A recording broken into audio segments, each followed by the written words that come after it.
Chakan police ठाण्याच्या हद्दीत एका उच्चशिक्षित तरुणीचे आर्थिक फसवणूक आणि लैंगिक शोषण झाल्याची तक्रार दाखल होती. पीडित तरुणी आणि आरोपीचे ओळख मॅट्रिमोनियल वेबसाईटवरून झाली होती. तरुणीला लग्नाचं आमिष दाखवून कारमध्ये जबरदस्तीने बलात्कार केल्याची माहिती पुढे आली आहे. गुन्ह्याचे गांभीर्य ओळखून वरिष्ठ पोलीस निरीक्षक डॉ. विवेक मुळगीकर यांच्या मार्गदर्शनाखाली पोलिसांनी तपासाची चक्र फिरवली. त्यानंतर दुसरी तक्रार देखील संबंधित आरोपी विरोधात आल्यानं पोलिसांना हे प्रकरण अधिक गंभीर असल्याचं लक्षात आलं. तपास सुरू करताच आरोपी हे बंगळुरू येथील असल्याची माहिती पोलिसांना मिळाली. त्यानुसार बंगळुरू येथून सहाय्यक पोलीस निरीक्षक अभिजित जाधव यांच्या पथकानं आरोपींना बेड्या ठोकवल्या. आरोपी हे वेगवेगळ्या नावानं राहत असल्याचं समोर आलं आहे.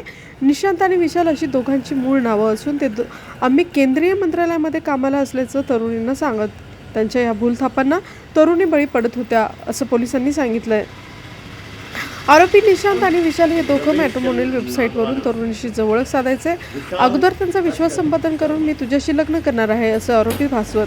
त्यानंतर भेट, फोन, चॅटिंग वाढल्यानंतर महागड्या गाड्यांमधून तरुणींना घेऊन फिरत असत. त्यामुळे मुलींना दोघांवर अधिकच विश्वास बसत असे. आपण कस्टमचा व्यवसाय करून पण त्यामध्ये मला काही लाख रुपये कमी पडत आहेत असे ते मुलींना सांगत.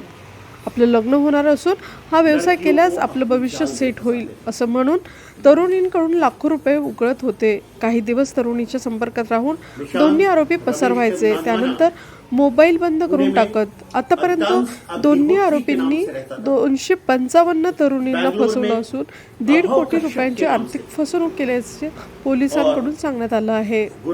आरोपी निशांत रमेशचंद्र नंदवाना हा पुण्यात अधितांश अग्निहोत्री, बंगळुरू येथे अभय कश्यप आणि गुरगावमध्ये आधव अग्निहोत्री अशी बनावट नावे करून तरुणींना फसवत असत. आरोपी विशाल हर्षद शर्मा हा पुण्यात आशिक शुक्ला, बेंगलोर येथे अथर्वन तिवारी आणि गुरगावमध्ये अव्यागृह शुक्ला, रुद्रांश शुक्ला, देवांश शुक्ला किंवा अच्युत शुक्ला नावानं तरुणीला फसवत असे असे पोलीस तपासात समोर आलं आहे. गंभीर बाब म्हणजे या आरोपींनी अनेक तरुणींचं लैंगिक शोषण केलं असण्याची शक्यता पोलिसांनी वर्तवली आहे. लड़कियों को जो नौकरीशुदा होती थी अपने जाल में फंसाता था. एक अपने आप को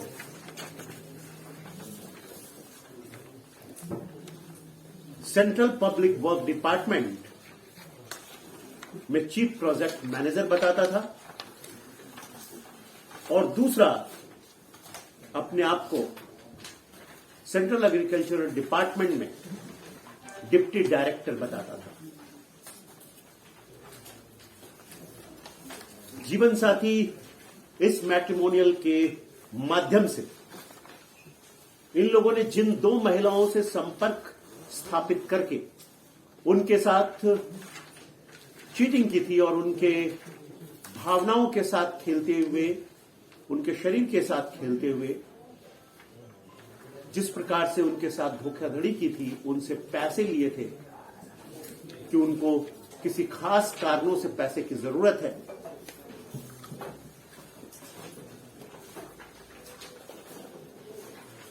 ₹13 लाख एक से, दूसरे से 5 लाख रुपया यहां से लिया गया था. आलीशान घरों में वे रहते थे. जब बेंगलोर में हमारी टीम ने सूचना एकत्र कर उसे धर दबोचा तो उस मकान का किराया ही 1 लाख रुपया पर मंथ था.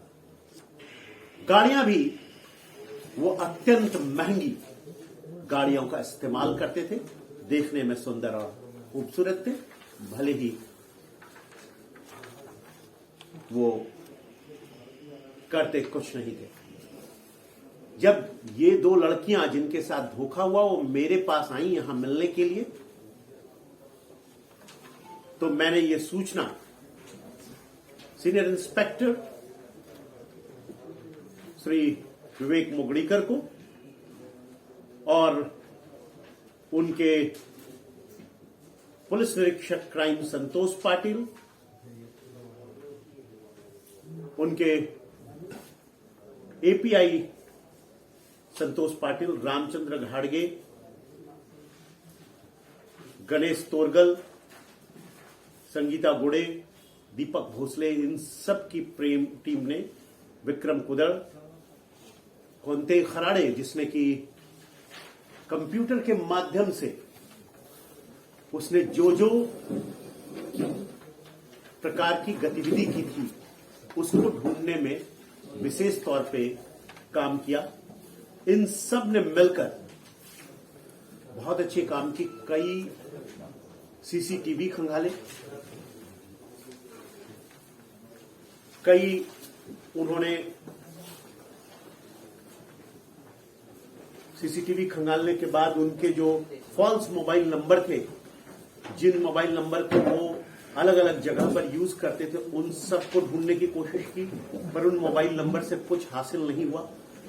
लेकिन सौभाग्य की बात कि उसने अपने जो जंगम संपत्ति थी, जो संपत्ति, जो उसके सामान थे, यहां से पैकेजिंग करके बुलवाया था, उसकी जानकारी निकालने के बाद हमारी टीम बेंगलोर पहुंच गई। पर बेंगलोर में भी वहां दूसरे नाम से रहने के कारण कुछ भी सुनिश्चित नहीं कर पा रहे थे। कुल मिलाकर इन लोगों ने अब तक जो उनके कंप्यूटर के डेटा और रिकॉर्ड्स से हमें मिले हैं, पूना की 91 लड़कियों से इन्होंने संपर्क किया है, जीवनसाथी.com और दूसरे मैट्रिमोनियल साइट्स के माध्यम से। उसमें से कितनों को धोखा दिया है ये सुनिश्चित करना बाकी है।